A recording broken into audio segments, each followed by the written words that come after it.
खोल कार्यक्रम हेरिराख्नुभएका सम्पूर्ण दर्शक महानुभावहरूमा भुप्पी उपाध्यायको नमस्कार। आज हामीसँग प्याप्सन कञ्चनपुर अध्यक्ष महाशर्मा नेउपाने हामीसँग हुनुहुन्छ। स्वागत छ यहाँलाई। धन्यवाद सर, धेरै धन्यवाद। अहिले म पहिले चाहिँ परिचयतिर लाग्छु। जस्तै एनप्याप्सन र प्याप्सन दुईटा पाटो छ, यो दुईटैमा फरक के हो र प्याप्सनको स्थापना कहिले भएको हो? सर, दुईटैको उद्देश्य एउटै हो। सुरुमा नेपालमा 2044 सालमा प्याप्सन स्थापना हुँदाखेरि एउटै भएर स्थापना पनि भएको हो। पछि केही समय अन्तरालमा सायद मलाई लाग्छ यो राजनीतिक पार्टी फुटे जस्तै गरेर केही विचारहरू नमिलेपछि हुनसक्छ, अथवा भागभण्डाको हिसाबले केही नमिलेर केन्द्रमा नै फुट्यो। त्यसपछि यो जिल्लाहरूमा गएर कञ्चनपुरमा पनि त्यही देखिएको हो। तत्कालीन हाम्रा अहिलेका प्याप्सन भूत अहिले सल्लाहकार हुनुहुन्छ हिरा चन्द्र सर, उहाँको पालामा प्याप्सन फुटेर एनप्याप्सनतिर भएर एनप्याप्सन बनेको हो। र त्योभन्दा अगाडि आखिर यो फुट्नुको खास कारण चाहिँ के रहेछ? या पैसामा भागभण्डा मिलेन कि आखिर के रहेछ यसमा? म वर्तमान अध्यक्ष सर, पैसामा चाहिँ भागभण्डाको कुरा चाहिँ आएन होला, किनभने त्यो हामीलाई जहिले पनि क्राइसिस नै हुन्छ कसरी सङ्गठन चलाउने भन्ने कुरामा त्यो गाह्रो नै परेको हुन्छ। त्यो पनि मागेकै विद्यालयबाट उठाएका लेबी र सदस्यता शुल्कको आधारमा हामीले चलाउनुपर्छ र कुनै कुनै कार्यक्रममा आएका सदस्य त्यो शुल्क बापतको पैसाहरू कलेक्सन गरेर हामीले चलाउनुपर्छ। मलाई लाग्छ यो पोस्टको कुराहरू र इगो र राजनीतिक दुईटै कुराहरू देखेको छ मैले बुझ्दाखेरि। तत्कालीन अवस्थामा जतिखेर यो फुट्यो तत्कालीन अवस्थामा राजनीतिक र पर्सनल इगोका कारणले यो प्राइभेट सेक्टरमा पनि राजनीति घुसेकै हुन्छ। अवश्य छ, तत्कालीन अवस्थामा प्याप्सनमा देखिएको छ सर। त्यही भएर यो त्यसको रिजल्ट नै अहिले प्याप्सन र एनप्याप्सन कञ्चनपुरमा देखा परेको छ। तर मेरो एउटा साथीहरूलाई के पनि मैले अस्ति पनि नयाँ एनप्याप्सनको अध्यक्ष हुनुहुन्थ्यो, ल आउनुहोस् सहकार्य गरौँ, के त्याग गर्नुपर्ने छ प्याप्सनले त्याग गर्न तयार छ, अध्यक्ष नै चाहिने भए पनि हामी अध्यक्ष दिन तयार छौँ, तर एउटै भएर कञ्चनपुरमा जाउँ, सङ्गठित भएर जाँदाखेरि बलियो भइन्छ भनेर उहाँहरूलाई प्रस्ताव पनि राखेको छु मैले। अब हेरौँ के हुन्छ यसपछि। यो कोरोनाको समयमा जस्तै लकडाउन भयो, योभन्दा पहिले अहिले पनि शिक्षण संस्थाहरू एकदमै ठप्प रूपमा रहेको छ। आखिर तपाईँहरूले शिक्षण संस्था बन्द गरेर किन राखिराख्नु भएको छ? किन? खास कारण किन? सर, यस्तो सबै कोरोनाको महामारीले गर्दाखेरि हामीले चलाउन चाहेर पनि एउटा कुरा, पहिलो कुरा त नेपाल सरकारले हामीलाई चलाउनै दिँदैन होइन, कारबाही गर्छ। विगतको पहिलो उसमा धेरै सरले प्रयास पनि गर्नुभएको नगर्नु भएको होइन। त्यहाँ सिडिओ साहबहरूबाट 2-3 पटक गएर विद्यालयमा एकदमै थ्रेटन दिने कुराहरू भयो, बन्दै गर्नुपर्छ, होइन पनि तपाईँलाई समातेर लगेर कारबाही गर्छौँ भन्ने कुरा पनि आयो। त्यो भएको कारणले विद्यालय बन्द गर्नुपर्ने आवश्यक देखियो। एउटा कारण त त्यो छ प्रशासनको प्रभावले। अर्को कुरा, हामी पनि अब शिक्षक विद्यार्थीलाई पनि सुरक्षाको हिसाबले हेर्ने हो भने खतरा देखेको हुनाले हामीले पनि आफै सचेत भएर पनि बन्द गर्न खोजेको। अहिले त तपाईँको यस्तो माहौल देखिरहेको छ कि तपाईँले त यत्रो समय भइसक्यो एकदमै ताला ठोकेरै विद्यार्थीहरूलाई घरमै बस्छ भन्ने खालको एउटा जो माहौल देखिरहेको छ, यसमा चाहिँ अहिलेसम्म प्याप्सनले केही बोलिरहेको छैन। आखिर किन अहिलेसम्म छ सर? हामीले बारम्बार योभन्दा अगाडिको त धेरै पटक गएर गएछौँ। अस्ति नगरपालिकामा हाम्रो त अब स्थानीय सरकारले हेर्ने भएको हुनाले क्लास 10सम्म 12सम्म नै हामीले अस्ति नगरपालिकाको यो भीमदत्त नगरपालिकाको शिक्षा समितिको बैठकमा पनि अब छिटोभन्दा छिटो विद्यालय खोल्न दिनुपर्छ, किनभने धेरै विद्यालयहरू जीर्ण भएको अवस्था छ। तर लालजाडीमा के भएको छ भने हजुरको सिफ्ट वाइज स्कुल सञ्चालन गर्ने भनेर एक किसिमले अनुमति दिएर त्यहाँका विद्यालयहरू सञ्चालन भएको अवस्था छ। तर भीमदत्त नगरपालिका र शुक्लाफाटामा केही समस्या होला, तर अन्य नगरपालिकामा के हुन्छ भने अब सिफ्ट वाइज र त्यो सोसियल डिस्टेन्स मेन्टेन गरेर चलाउन दिँदाखेरि केही फरक पर्दैन थियो। तर सरकार पनि के छ भने यत्रो यो केही भइहाल्छ कि भोलि हामीलाई के अप्ठ्यारो पर्छ कि भनेर त्यो रिस्क लिने पक्षमा उनीहरू छन्। जस्तै अहिलेको हिसाबले हिजोको सिलसिलामा हेर्ने हो भने चाहिँ कोरोनाले रफ्तार लिइरहेको छ। कञ्चनपुरमै हालत 44-50 जना दैनिकी देखिरहेको छ हाम्रो सुदूरपश्चिममै भन्दाखेरि। यो अवस्थामा चाहिँ स्कुल चलाउँदा राम्रो होला या के होला यसमा? सर, यसमा यस्तो छ, मैले देखेको विगतका आजभन्दा 1 महिना अगाडि चाहिँ एकदमै भयावह स्थिति थियो। भाइरसको विशेषता नै के हुन्छ भने भाइरस लागिसकेपछि त्यो 2-3 महिना बढी एक्टिभ हुने र त्यो अलिकति 2-3 महिनापछि के हुन्छ त्यसको अलिकति क्यापासिटी भनौँ त्यो अलिक कम हुँदै जान्छ, अथवा मान्छेको इम्युनिटी पावरलाई अब्जर्भ गर्न सक्ने किसिमको हुन्छ त्यो। अब यो अहिले पनि हेर्दाखेरि यो चैतदेखि वैशाखदेखि सुरु भएको भाइरस हो होइन। अब त्यो असार साउन लाग्न थालिसकेको छ। यो 3-4 महिनाको अवस्थामा भाइरस पनि अलिकति क्षीण हुँदै गइराखेको अवस्था छ। तर अब चाहिँ के हुन्छ भने स्कुलहरू विद्यालयहरू अथवा सार्वजनिक यातायातकै कुरा पनि गरौँ, बजार खुल्ला छ, ब्याङ्कमा भिड छ हजुरको, यातायातका के भन्छ कर कार्यालयमा टनाटन मान्छेहरू बसिराखेको, सबै ठाउँमा केही पनि नहुने, विद्यालय र यातायातमा मात्र त्यस्तो कुरा देखिराखेको अथवा सरकारलाई त्यो लागिराखेको छ। त्यसको लागि मैले के भन्छ भने सोसियल डिस्टेन्स मेन्टेन गरेर अथवा यो हामीले अपनाउनु पर्ने स्वास्थ्यका जति पनि छन् विधि अपनाउनु पर्ने, त्यसलाई अपनाएर हामीले विद्यालय खोल्दाखेरि अब त्यति रिस्क छैन जस्तो लाग्छ मलाई। हो तपाईँले भने जस्तै महेन्द्रनगरमा अलिकति हिजोको दिनमा 0मा पुगेको फेरि अहिले अलिकति बढ्दैछ, यो हाम्रो केयरलेसले पनि हो। बाइ द वे स्कुल लागिहाल्यो भने पनि अब तपाईँहरूको चुनौती के त? धेरै गाह्रो छ सर। हिजोको दिनमा पनि हामीले मुङ्सिरदेखि पढाउन सुरु गऱ्यौँ र मलाई लाग्दैन सरकारी स्कुलले कति दिन पढाउनु भयो, उहाँहरूको मलाई थोरै लाग्छ। तर मेरै स्कुलको कुरा गर्ने हामीले 100 दिन पढाएको छ मुङ्सिरदेखि।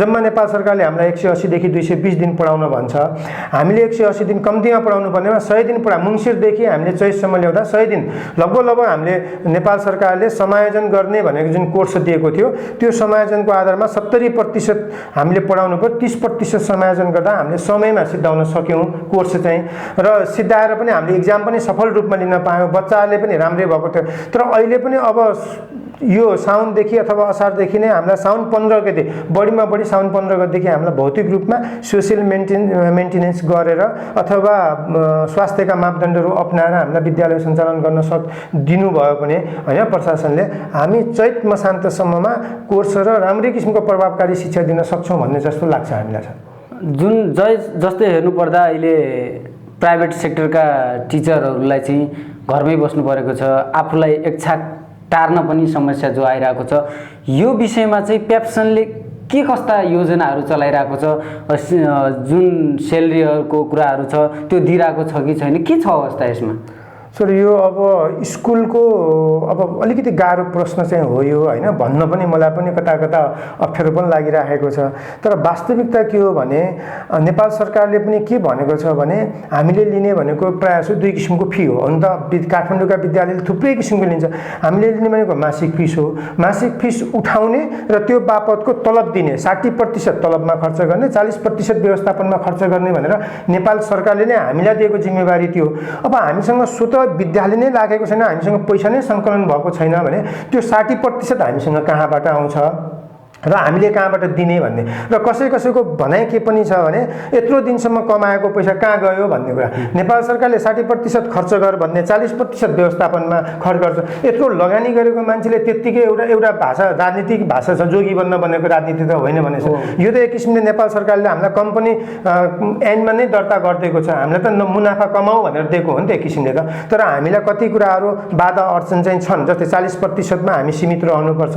त्यसमा हामीले विभिन्न कुराहरू, घर भाडादेखि विभिन्न कुराहरूमा व्यवस्थापन गर्नुपर्छ। अब केही पैसा त बाँचेको होला, त्यो बाँचेको पैसा फेरि हामीले सेलरीमा खर्च गर्न गाह्रो छ। तर हामीले के गरिराखेका छौँ भने अहिले पनि के गरिराखेका छौँ भने हामीले धेरैजसो कुराहरूमा धेरै विद्यालयहरूले के गरिराख्नु भएको छ भने आन्तरिक स्रोतबाट अथवा ब्याङ्कबाट लोन लिएर पनि खर्च चाहिँ हिजोको दिनमा पनि गर्नुभयो, आजको दिनमा पनि गर्नुभएको छ। टिचरलाई त्यस्तोरी फुल सेलेरी दिन नसक्यो भने आंशिक सेलेरी चाहिँ दिएकै छ। केही पनि यो सुन्नमा आएको छ कि सेलेरीमा चाहिँ प्राइभेट टिचरहरूको गुनासो के छ भनेपछि तपाईँको उहाँहरूले चाहिँ पढाए मात्र सेलेरी पाउने र यो कोरोनाको अवस्था नपढाएपछि उहाँहरूले सेलेरी नपाउने, प्राइभेट सेक्टरको यो नियम कहिलेसम्म? सर यो चाहिँ होइन, पढाएर नपढाए भन्ने होइन, हाम्रा पनि आफ्नै विधि र विधानहरू छन्, विद्यालयले नियमावली बनाएको छ, नेपाल सरकारले ड्राफ्ट दिएको छ, त्यही अनुसारले हामीले त्यसलाई सामान्य संशोधन गरेर विद्यालयको भनौँ न भूगोल र परिस्थिति हेरेर त्यो हामीले परिमार्जित अलिकति गरेका हुन्छौँ। अब यसमा दिने नदिने भन्ने कुरा होइन, जस्तै अहिले त सजिलो छ, धेरै स्कुलले अनलाइन चलाइराख्नु भएको छ र केही शिक्षकहरूले केही तलब कम पाउनु भएको होला तर पाइराख्नु भएको छ अहिलेको परिस्थितिमा। जेठको महिना 1 महिना पाउनु भएन प्रायःसो। अब असारदेखि त अनलाइन धेरै विद्यालयले अनलाइन सञ्चालन गरिराखेको परिस्थिति थियो। विगतमा चाहिँ हामीलाई गाह्रो थियो कि किन विगतमा न अभिभावकले बुझेको, न विद्यालयले बुझेको, न हाम्रो समाजले बुझेको, यो कहाँ जुम कहाँ अनलाइन केही पनि थाहा छैन। तर अहिले हामीले बुझेका छौँ र सजिलो भएको छ। अनलाइन प्रक्रिया कतिको प्रभावकारी छ विद्यार्थीहरूको लागि? विद्यार्थीहरू कतिको उपस्थित भइरहेको छ, के छ अवस्था अहिले? यो बजार क्षेत्रमा जसको बुवा आमा पढे लेखेको हुनुहुन्छ, अलिकति शिक्षा सम्बन्धी बुझेको हुनुहुन्छ, उहाँहरूप्रति चाहिँ यो राम्रो छ सर, उहाँहरूले मेहनत गराउनु भएको छ है। अहिले हाम्रै मेरै इन्टरनेसनल स्कुलमा हेर्ने हो भने एउटा सानो क्लास पनि 54 देखि 60 जना बच्चाहरू अनलाइनमा बसिराखेको हुन्छ। यत्रो फुच्चाफाच्ची केटाहरू जेकेजी एसकेजीको पनि हाम्रो बच्चाहरू बसेर पढिराखेका छन्, बच्चाहरू राम्रो भइराखेको छ। अब गाउँघरतिर के छन्, जसले बुझ्नु भएको छैन, आर्थिक समस्या पनि छ उहाँहरूप्रति, जसले मोबाइल किन्न सक्नु भएन, ल्यापटप किन्न सक्नु भएन, नेटको व्यवस्था गर्न सक्नु भएन, त्यस्तो साइडमा हेर्ने हो भने चाहिँ त्यति प्रभावकारी देखिँदैन सर। जस्तै अहिले बाहिर सुनिँदै आएको छ, जस्तै प्राइभेट सेक्टरका स्कुलहरूले एकदमै पैसा महँगो रूपमा लुटतन्त्र चलाइरहेको छ भन्ने एउटा सुनिँदै आएको छ। यसमा के भन्न चाहनुहुन्छ तपाईँले? छैन सर, यो एकदमै कति पनि छैन। तपाईँ एकैछिन तपाईँ काठमाडौँको एउटा स्कुलको नाम, अब अहिले वर्तमान प्रधानमन्त्रीको श्रीमतीको स्कुल भनिदिन्छु म अझ, होइन, युनिलेन्स हो क्या, युलेन्स, उसमा एउटा मिनिमम फी भनेको 50,000 सुरु हुन्छ होला, सुविधा फरक होला। अब हाम्रो यहाँ मैले देखेको, म अध्यक्ष भएर नाता मैले धेरै स्कुलहरू भिजिट गर्दाखेरि 500 देखि नर्सरीको फी सञ्चालन भएको छ सर, एउटा जम्मा 500 देखि। बजारमा 1000-1200 देखि नर्सरीदेखि सुरु भएको छ। तपाईँ आफै कल्पना गर्नुहोस्, नेपाल सरकारले अहिले 30-35 हजार रुपियाँ सेलेरी दिइराखेको अवस्थामा हामीले 27, 28, 29, 30 हजारसम्म दिन सकिराखेको अवस्था छ अहिले वर्तमानमा। अनि त्यो पैसा उठेर र अहिले हाम्रो जनसङ्ख्या नै कति छ? स्कुल म भीमदत्त नगरपालिकामै कुरा गर्नुहुन्छ भने 32वटा स्कुल त प्याप्सनमा छ, एनप्याप्सनमा पनि त्यत्तिकै स्कुल छ, सरकारी स्कुल त्यत्तिकै छन्। यहाँको पपुलेसन कति छ र तपाईँले विद्यार्थी सङ्ख्याको रूपमा हेर्नुभयो भने कति नै एउटा विद्यालयले कमाएला? धेरै भयो एउटा विद्यालयमा 400, 500, 600, एक दुईवटा स्कुलमा होला 1000भन्दा माथिको कुराहरू, होइन भने 600-700 भन्दा माथि विद्यालयमा विद्यार्थी नै छैनन्। अनि त्यसमा पनि के छ भने अझ नगरपालिकाले सिफारिस गरेर छात्रवृत्तिको लागि पठाइदिने परिपाटी, अनि त्यसपछि 10% हामीले दिनै पर्ने परिपाटी को सिस्टमहरू छ। त्यसमा पनि विद्यालयको कम्पिटिसनको बिचमा अन्तर कम्पिटिसनले गर्दाखेरि यो के छ भने दुईटामा एउटै फ्री कसैले दिइराखेको, तीनटामा एउटा फ्री गरिराखेको, अथवा दुईटा भयो भने एउटा 15% गरिराखेको, अनि स्टाफका छोराछोरीलाई फ्री गरिराखेका, विविध गरिबका जेनदार बच्चाहरू छन् भने त्यहाँ पनि छात्रवृत्ति दिइराखेको अवस्थामा एउटा विद्यालयले कञ्चनपुरको हकमा मलाई लाग्दैन छ त्यस्तो। कञ्चनपुर र कैलालीकै पनि तपाईँले हेर्नुभयो भने धेरै फरक छ, धेरै नै मैले असहज परिस्थिति देखेछु कञ्चनपुरमा। कसरी पो सञ्चालन भइराखेको छ, त्यतातिर पो हेर्नुपर्ने स्थिति पो आइराखेको छ त महेन्द्रनगरमा त। अब सरकारले साथ दिएमा या सरकारले खोल्न नदिएमा के विद्यालयहरू सञ्चालन हुन्छन् त? अब यस्तो छ सर, यसमा हामीलाई मात्रै खोल्न नदिने भन्ने कुरा छ सायद नहोला, होइन। अब यो सरकारी स्कुलसँग पनि हुन्छ। अब सरकारी स्कुलको चाहिँ अलिकति कता कता कहिले कहिले के देखिन्छ भने उहाँहरूको सेलेरी आइराखेको हुँदाखेरि, नियमित रूपमा सेलेरी आइराखेको हुँदाखेरि कुनै त शिक्षकहरू एकदमै इमान्दारीपूर्वक लाग्नुपर्ने भएको छ। कतै कतै के पाएका छौँ भने नियमित सेलेरी आइरहेको छ, किन पढाउने अहिले नै ठिक छ नि, सञ्च भएर सबै राम्रो भएपछि मात्र खोलाउला नि भन्ने किसिमको पनि छ। तर प्राइभेट सेक्टरमा त्यही छ क्या, सञ्चालक पनि गाह्रो छ सर। एउटा कुरा भाडामा लिएको छ, लिजमा जग्गा लिएको छ, होइन, घर पनि भाडैमै छन्, अनि त्यत्रो स्टाफहरू पछाडि छन्, तलब खिलाउनु पर्यो, पाल्नु पर्यो, 100% दिन नसक्यो भने केही न केही खर्च त उपलब्ध गराउनै पर्छ, हामीले दिनै पर्छ। सक्ने स्कुलले पुरा पनि दिइराखेको छ। यस्तो परिस्थितिमा सरकारले बन्द गर्यो भने त एक किसिमले हेर्ने हो भने ठुलो जुन विदेशी नै आय स्रोत जुन छ त्यो नेपालमै रहिराखेको अवस्थामा त्यो फेरि विदेशी नसक्ला भनेर भन्न सकिँदैन। जस्तै निजी विद्यालयहरूका धेरै जसो चुनौतीहरू पनि छन्। यसमा चाहिँ यो तपाईहरूले जो चन्दा सिस्टम छ, यो आखिर चन्दा दिनैपर्ने किन, के को लागि खास कारण? यस्ता धेरै कारणले गर्दाखेरि, अनि चन्दै नदिएको हिजोको दिनमा थोरै चन्दा दियोस् यस्तो गरिस् भने त्यो पनि बदलाको भावले गर्दाखेरि पनि स्कुलमा तोडफोड गर्ने कुराहरू पनि नभएका चाहिँ होइनन्, भएका छन्। विभिन्न स्कुल ज्ञान हाम्रो मात्र होइन, तपाईँको थुप्रै ज्ञानबाटिकामा पनि भयो त्यस्तै कुराहरू, अरू अन्य स्कुलमा पनि 4-5वटा स्कुलमा पछि पनि भयो, प्रभातमै भयो, अन्य स्कुलमा पनि। अब यो चन्दा सिस्टम चाहिँ या रहिरहन्छ या के हुन्छ खास? अब यस्तो छ सर, कहिले कहिले विद्यार्थी सङ्गठनले कुनै कार्यक्रम गर्छ भने केही सहयोग गर्नु भन्ने, आफ्नो खुसी सहयोग गर्नु भनेको ठिकै हो, किनभने कहिले कहिले कुनै कार्यक्रम गर्न कुनै सङ्घ सङ्गठन पनि हामीसँग आउनुहुन्छ, हामीले दिने भनेको, होइन, अब दिने भने जोसँग छ अलिकति दिने भन्ने कुरो हो। अब बजारका व्यापारीले पनि दिनुहुन्छ, धनीमानी मान्छेले दिनुहुन्छ, अब स्कुलमा सबैको आँखा त्यतै गएको हुन्छ, केही पैसा। अहिले त जस्तै सुनिरहेको छ तपाईँहरूले दबाबको रूपमा, डरको त्रासको रूपमा चाहिँ तपाईँहरूले चन्दा दिइराख्नु भएको छ। एकदमै सर, त्यो 100% हो। धेरै स्कुलहरूले एकदमै एकदमै त्रास र डरको, किन कमी कमजोरी हामीसँग पनि छन्, नभएको होइन। म भन्दैन कि हामी चाहिँ गाईले के अरे एकदमै सफा दुधले धोएको मान्छे चाहिँ होइन, हामी पनि हाम्रा पनि कमी कमजोरी त छन्। हाम्रोमा शिक्षकको कमी होला, कहिले व्यवस्थापनको समय होला, केही कमी छन्।